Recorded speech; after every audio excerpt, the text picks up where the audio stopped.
Hello everyone, welcome to Winnie classes. Today we will learn about water cycle. So let's start now. Where we use the water? हम water को कहाँ कहाँ use करते हैं? तो हम जानते हैं कि हम वाटर को नहाने के लिए, कपड़े धोने के लिए, पीने के लिए और खाना बनाने के लिए यूज़ करते हैं. So water is necessary for life. जल हमारे जीवन के लिए आवश्यक है. चलिए अब हम देखते हैं कि हम वाटर को कहाँ से प्राप्त करते हैं. तो वाटर आपने देखा होगा कि हमें वाटर टैप के थ्रू प्राप्त होता है. तो हमारे घर में जो ये नलों में पानी आता है वो कहाँ से आता है? इसके लिए हमारे घरों में पाइप फिटिंग होती है टैंक में इस तरह से, और ये पाइप कनेक्ट होते हैं रिवर्स से, झीलों से, नलकूपों से और वेल से. तो कुओं द्वारा, नदियों द्वारा, झीलों द्वारा या नलकूपों द्वारा पाइप फिटिंग होती है और इस तरह से ये वाटर पाइप के थ्रू हमारे टैंक तक पहुंचता है और टैप से हम वाटर को प्राप्त करते हैं. अब जो ये वाटर है ये हमारी अर्थ की इमेज है जो कि स्पेस से ली गई है. तो अब हम देखते हैं इस इमेज में कि इस हमारे अर्थ का मैक्सिमम पार्ट ब्लू कलर का दिखाई दे रहा है. तो वो इसलिए दिखाई दे रहा है क्योंकि हमारी अर्थ में 2/3 पार्ट में वाटर प्रेजेंट है, जो कि हमारी अर्थ के 71% के नियर अबाउट है. तो इस तरह से हमारी अर्थ के 2/3 भाग में जल प्रेजेंट है. अब ये जल अलवणीय जल भी होता है और लवणीय जल भी होता है. मतलब ये साल्टेड वाटर भी है और नॉन साल्टेड वाटर भी है. और ये जो जल है वो ओशियंस में और सी में, जल का जो अधिकांश भाग है वो ओशियन और सी में होता है. चलिए देख लेते हैं वाटर साइकिल क्या होती है. जब भी हम कपड़े सुखाते हैं, गीले कपड़े, तो ये हमारे कपड़े किस तरह से सूखते हैं? सनलाइट में कुछ ही घंटों में कपड़ों से वेपोराइजेशन होना स्टार्ट हो जाता है और कपड़े सूखने लगते हैं. तो इस तरह से जब वाटर वाष्प के रूप में वेपर की फॉर्म में ऊपर की ओर उड़ता है तो ये कंडेंस्ड होकर के, संघनित होके वाटर ड्रॉपलेट में कन्वर्ट हो जाते हैं. इस तरह से जब बहुत सारे वाटर ड्रॉपलेट इकट्ठे हो जाते हैं तो ये क्लाउड की फॉर्म में कन्वर्ट हो जाते हैं. क्लाउड्स में जब वाटर ड्रॉपलेट का वेट बहुत हैवी हो जाता है तो ये रेनफॉल करते हैं. तो इस तरह से क्लाउड से जब वाटर ड्रॉपलेट रेनफॉल के रूप में नीचे आते हैं तो ये ग्राउंड्स में, लेक्स में और ओशियंस में गिरते हैं.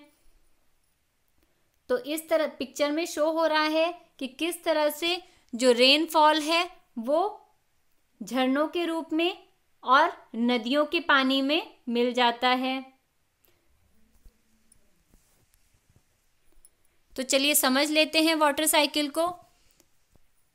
अभी हमने देखा कि जो वाटर है, ग्राउंड वाटर या जो लैंड में वाटर है इकट्ठा, या ओशियन और सी और रिवर में जो भी वाटर है वो इवेपरेट होके, वाष्पित होके, कंडेंस्ड होके वाटर ड्रॉपलेट में कन्वर्ट हो जाता है और ये वाटर ड्रॉपलेट क्लाउड की फॉर्म में कन्वर्ट हो जाते हैं.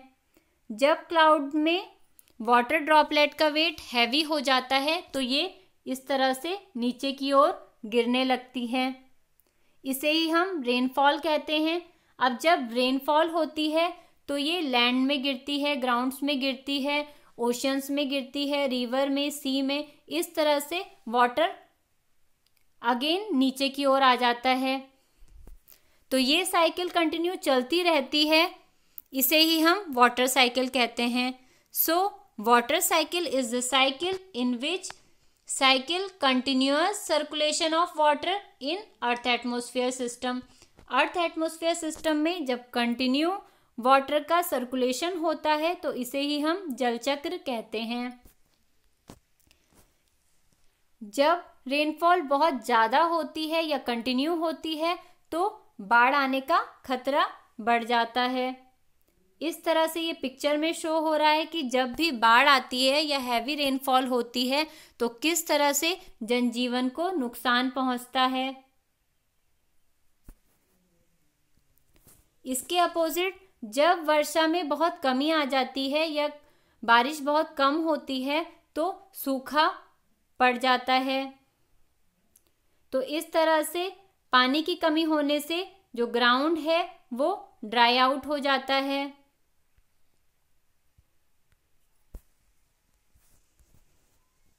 चलिए अब देख लेते हैं हम किस तरह से जल का संग्रहण कर सकते हैं। Water conservation. तो हम जानते हैं कि हमारे अर्थ के 71% पार्ट में वाटर अवेलेबल है, जिसमें सॉल्टेड और अनसॉल्टेड वाटर होता है। अब इस 71% वाटर में बहुत ही कम भाग पानी का पीने योग्य होता है और जिसे मनुष्यों द्वारा, पेड़ पौधों द्वारा और जंतुओं द्वारा यूज किया जाता है। जो ग्राउंड वाटर का लेवल होता है वो भी धीरे धीरे घट रहा है और इस तरह से ग्राउंड वाटर की उपयोगिता कम होती जा रही है। जनसंख्या बढ़ने से पानी की खपत अधिक हो रही है और इससे भी जो बहुत सारे क्षेत्रों में वाटर की कमी आ रही है। तो हम वाटर के विवेकपूर्ण प्रयोग से पानी को संरक्षित कर सकते हैं और हमें वाटर को मिसयूज नहीं करना चाहिए।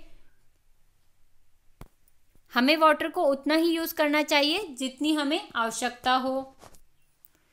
हम वाटर को रेनफॉल के थ्रू संरक्षित कर सकते हैं। तो चलिए देखते हैं किस तरह से हम रेन वाटर हार्वेस्टिंग कर सकते हैं। इसके लिए पिक्चर में शो हो रहा है कि जब भी रेनफॉल हमारे छतों में होती है तो हमारी जो रूफ्स होती हैं घरों की, वहाँ पर हम वाटर को कलेक्ट कर सकते हैं और इस वाटर को हम पाइप फिटिंग के थ्रू एक टैंक तक पहुँचा सकते हैं। अब रेनफॉल में सॉइल भी प्रेजेंट होती है रेन वाटर में, तो इसे हम टैंक के थ्रू फिल्टर कर सकते हैं टैंक में और हम इसे कपड़े धोने के लिए या जो भी हम यूज़ करते हैं वाटर का उसमें हम यूज़ कर सकते हैं। और इसके अलावा हम जो एक्स्ट्रा वाटर है उसे हम डायरेक्ट ग्राउंड वाटर तक पहुंचा सकते हैं। इसके अलावा जो रेनफॉल रोड्स पर होती है या सीमेंटेड एरिया पे होती है उसे भी हम पाइप फिटिंग के थ्रू या तो यूज़ ला सकते हैं या हम डायरेक्ट ग्राउंड वाटर तक पहुंचा सकते हैं।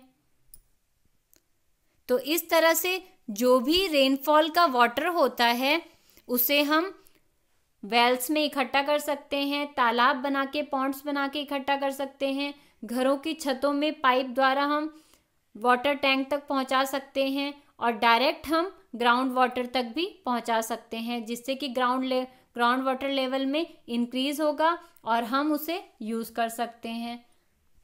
तो इस तरह से हमें वाटर का विवेकपूर्ण तरीके से उपयोग करना चाहिए जिससे कि जल का संरक्षण हो सके, because water is necessary for life. Thank you.